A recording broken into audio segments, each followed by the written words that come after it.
Paz do Senhor para todos que nos ouvem e que têm a alegria de aprender a palavra de Deus.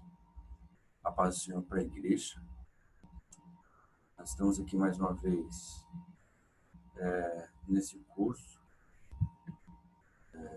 a respeito do livro de Teologia Pastoral.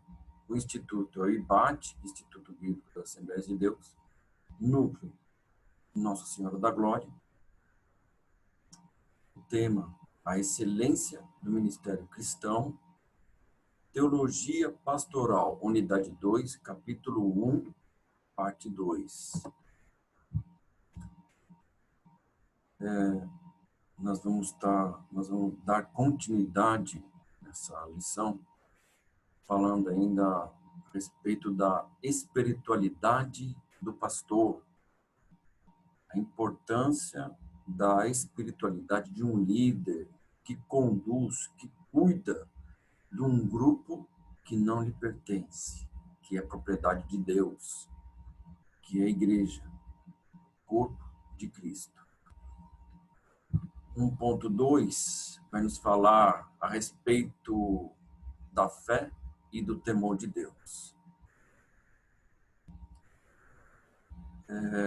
A fé, ela é o firme fundamento das coisas que se esperam e a prova das coisas que não se veem. O homem de Deus bem conduzido, ele vai ter que enxergar o invisível.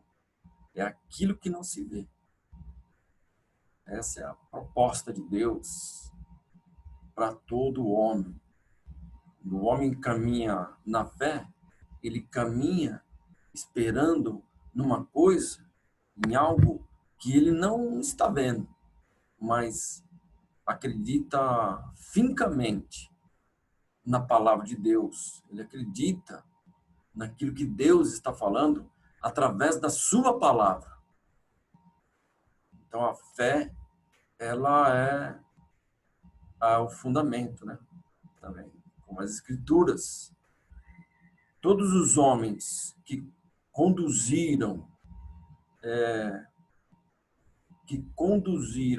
e foram conduzidos pela vontade de Deus na sua obra, todos eles foram homens de fé. Em Hebreus, no livro de Hebreus, no capítulo 11, vai nos dar um relato mais esclarecido a respeito da fé, a respeito de homens de Deus que foram para o campo de batalha simplesmente por ouvir a voz de Deus. Então, o homem de Deus, ele precisa ouvir no seu chamado, principalmente como obreiro. Se eu não ouvir, se eu não tiver fé, eu não vou ouvir e eu não vou conduzir conforme Deus está falando. O temor do Senhor é a virtude que precisa nortear toda a vida do ministro, pois o que o obreiro sente, fala, faz e planeja precisa considerar que Deus está vendo e observando tudo. O obreiro de Deus deve ter fé. Isso é muito evidente. Todo homem de Deus, toda a igreja, todo aquele que se diz cristão, que se diz crente, que se diz que acredita num Deus vivo, ele vai expressar pela sua fé a sua crença. Então, a fé é o firme fundamento das coisas que se esperam. E o temor, o homem com temor, o temor na vida do homem vai nortear, ele vai orientar qual caminho, o que fazer dentro da sua obra. Se a obra não é minha, se a propriedade que eu estou cuidando não é minha, eu preciso saber do dono o que ele quer que eu faça. E eu vou fazer isso através da fé e do temor ao Senhor. O temor do Senhor é o princípio de toda sabedoria. O homem que não tem temor, o homem que não teme, ele está fadado ao erro.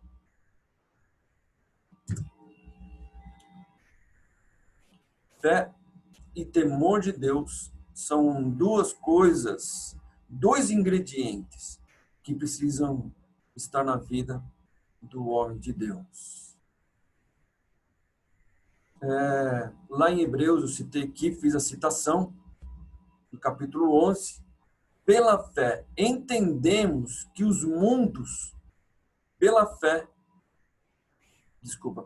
entendemos que os mundos, pela palavra de Deus, foram criados de maneira que aquilo que se vê não foi feito do que é aparente.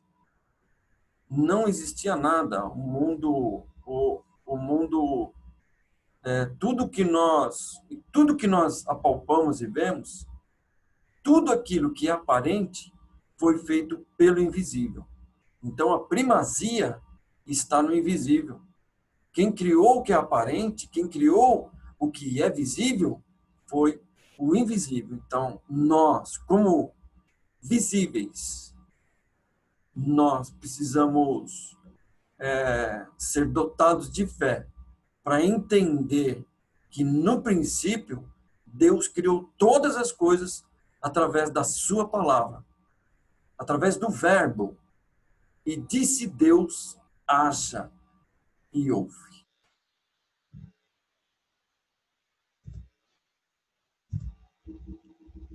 Seguindo um pouco mais à frente, ainda dentro dessa temática, santificação e temor, ou melhor, entrando na nova temática, santificação e temor, mas ainda falando de temor, a santificação é o estilo de vida pautado na palavra de Deus, onde somos conduzidos à pureza do corpo, da alma e do espírito.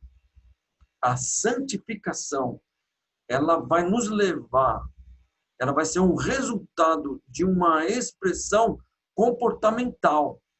O meu comportamento, aquilo que eu estou fazendo, aquilo que eu estou falando, vai indicar a minha vida de santidade ou não. O meu comportamento vai dizer com clareza, e não somente as minhas palavras. Se eu falar que eu estou no caminho de santidade, mas a minha expressão, o meu comportamento negam, isso vai ser um erro, vai ser uma inverdade. Então, santificação e temor no Senhor. Precisamos ter o temor do Senhor. Não podemos saber, precisamos entender que não somente Deus existe, mas que eu preciso estar atrelado e viver os seus conceitos. É muito fácil entender ou acreditar que Deus vive.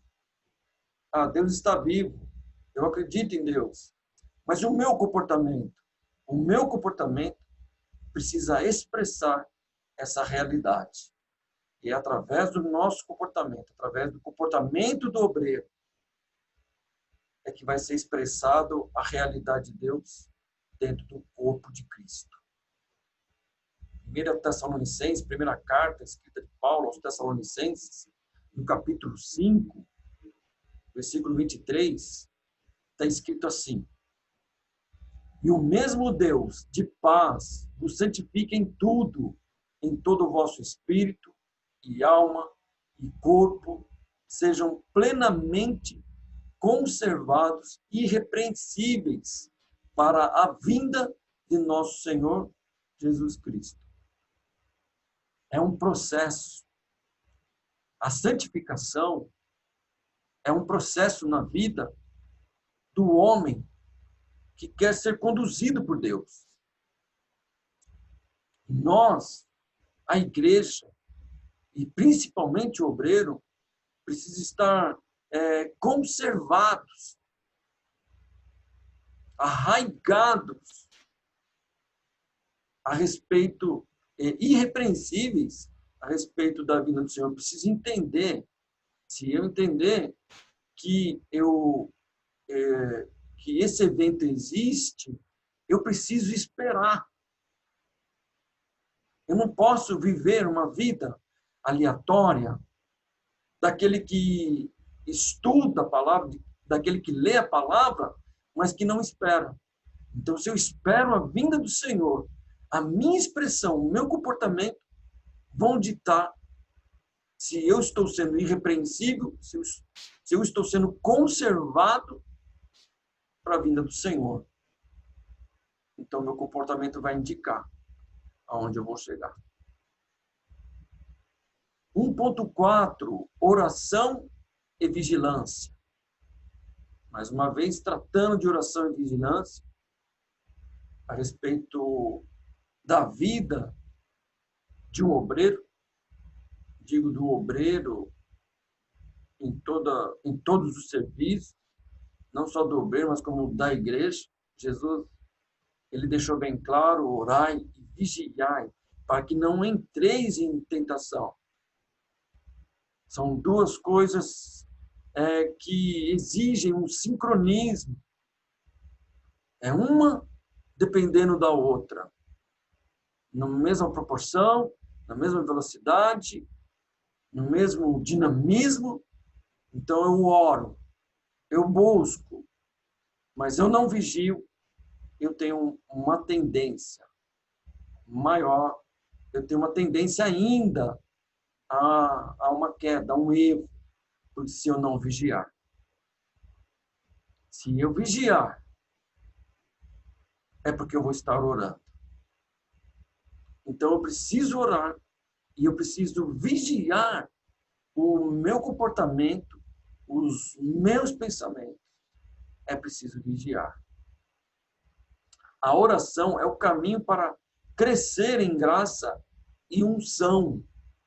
É o caminho que incendeia uma igreja. Uma igreja que não tem oração é uma igreja sem revelação, sem conhecimento, sem palavra.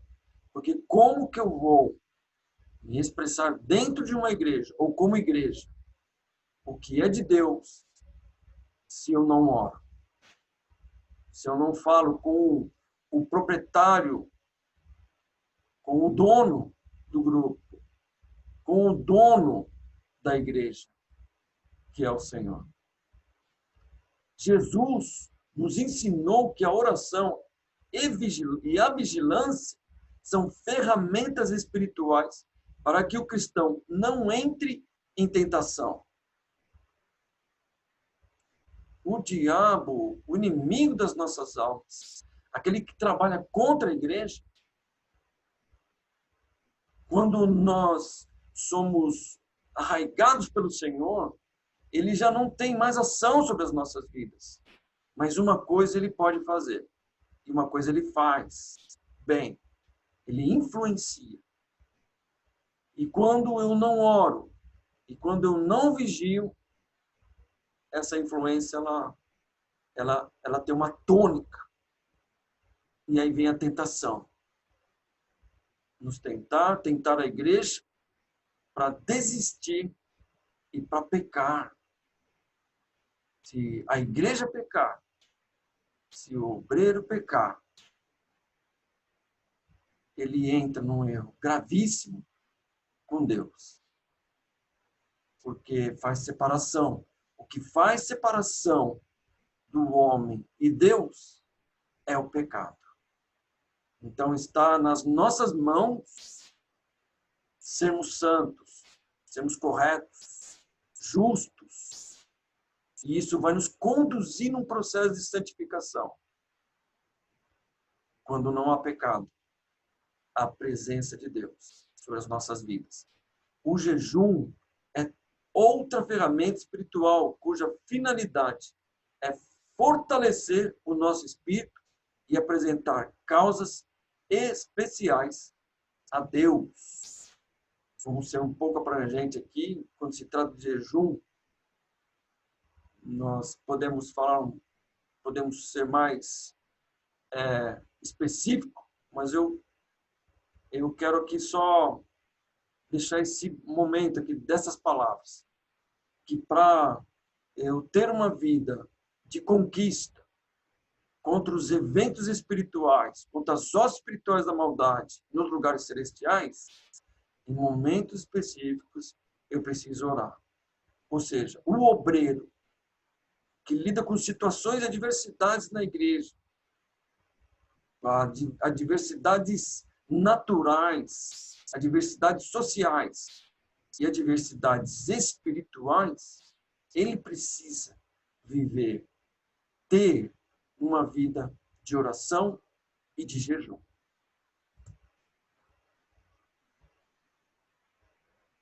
Joel 2, no livro do profeta Joel, no capítulo 2, versículo 12 e 13, está escrito assim, ainda tratando da oração e vigilância.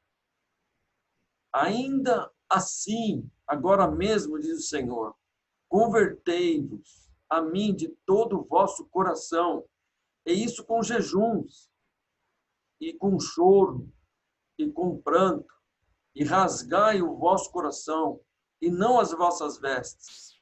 Convertei-vos ao Senhor, vosso Deus, porque Ele é misericordioso e compassivo, e tardio em irar-se, e grande em benignidade, e se arrepende do mal.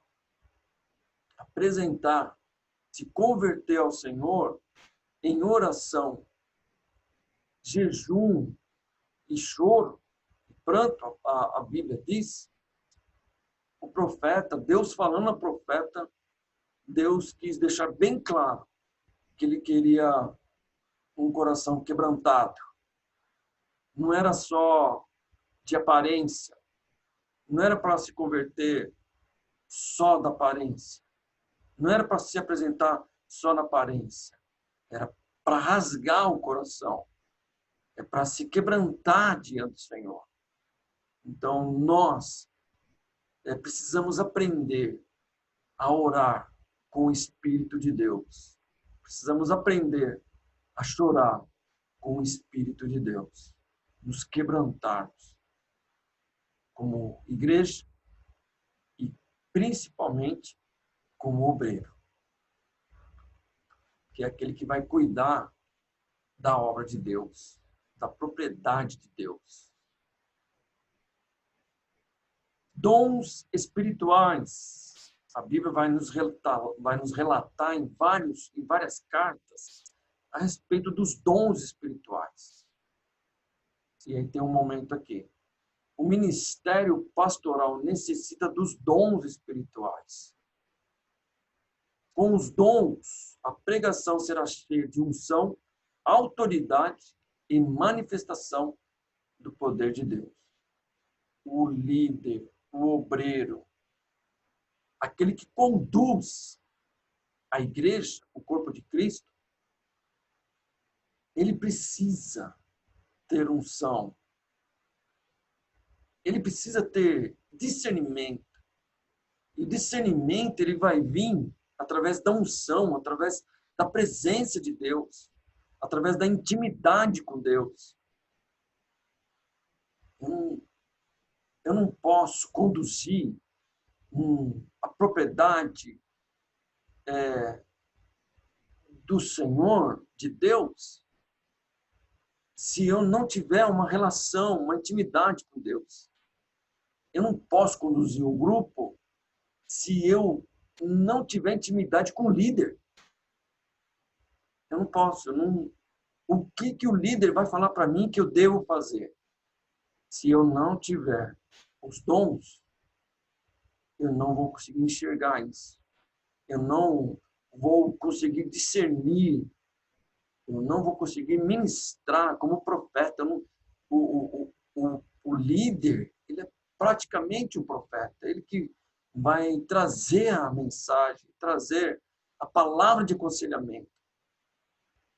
E se eu não tiver os dons de Deus, se eu não tiver essa ferramenta, eu vou ter, eu vou estar correndo o risco de falar e de fazer aquilo que não é de Deus. Dons espirituais, ainda 1.5, está escrito lá na primeira carta que Paulo escreve aos Tessalonicenses, no capítulo 1, versículo 5. Porque o nosso evangelho não foi a vós somente com palavras, mas também em poder e no Espírito Santo, e em muita certeza, como bem sabeis quais fomos entre vós por amor de vós. Paulo, ele está falando do seu comportamento, do seu amor. O amor que ele expressou, ele certificou diante da igreja de Tessalônica. Ele certificou, como bem sabeis vós. Ele tinha certeza. Nós temos a certeza. Nós precisamos ter a certeza quando nós acertamos. E nós precisamos ter a certeza quando nós erramos. Precisamos. E aqui, Paulo vem falar a respeito de uma virtude. E ele não falou só em palavras, mas ele fala em virtude, em poder no Espírito Santo. Então, Paulo conduziu todas essas igrejas num período crítico em que a igreja estava nascendo. Ele conduziu, pautado na unção, no poder, na palavra e na sabedoria do proprietário, do mestre, na sabedoria de Deus. Paulo fez isso. Paulo foi o precursor. Paulo foi aquele que levou ou trouxe o evangelho para aqueles que não eram chamados judeus.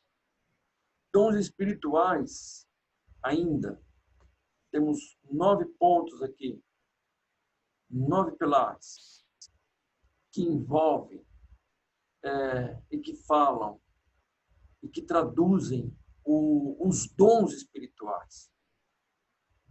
A palavra de sabedoria é um dom espiritual. E esses dons, muitas vezes, não é só para a liderança, mas aqui nós estamos tratando da liderança. Então, o líder, aquele que conduz a igreja, a propriedade de Deus, ele precisa ter palavra de sabedoria. Senão, ele certamente vai sequelar a igreja, que é a propriedade de Deus. Palavra de ciência, discernimento de espíritos. É preciso discernir. É preciso discernir os espíritos. E eu só posso discernir o que é espírito se eu for espiritual. O espiritual, ele discerne tudo, mas de ninguém é discernido. Profecia, ministrar o que é de Deus, eu vou fazer isso em 2 instâncias. Quando eu ministro a palavra, quando eu leio a palavra e quando eu ministro. Quando eu estiver ministrando, eu vou estar colocando pautado na minha consciência daquilo que vem de Deus sobre a minha vida. E eu vou estar profetizando, falando, sendo a voz de Deus. Variedade de línguas, um dom importante para a edificação do corpo de Cristo, que Paulo relata lá em Coríntios. Interpretação das línguas, dom de fé, dons de curar, operação de maravilhas. Tudo isso precisa estar atrelado, avivado, inserido na vida de um líder, na vida daquele que vai cuidar, apacentar, alimentar o que é de Deus. A igreja de Deus não é dos homens. A igreja de Deus, ela tem dom. Fechamos aqui mais essa etapa, mais essa lição. Está aí na tela, Instituto Bíblico da Assembleia de Deus, é a nossa referência. Aquele que desejar, eu vou estar colocando na frente até o site. Está aqui, né? O site e o canal do nosso Núcleo Ibá de Glória. Se você digitar Núcleo Ibá de Glória no YouTube, você vai chegar no nosso canal. Você vai conseguir navegar e chegar em todas as lições que eu tenho colocado lá, que nós temos colocado lá. E também temos um Núcleo Ibá de Glória no Facebook, né? Gerenciado, cuidado pelo nosso evangelista Fernando. Ok? Então, eu deixo aqui a minha saudação, a minha alegria.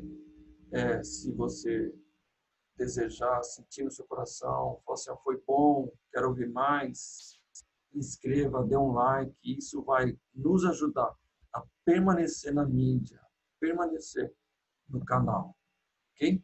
Um forte abraço para todos e fiquem na paz do Senhor Jesus. Amém?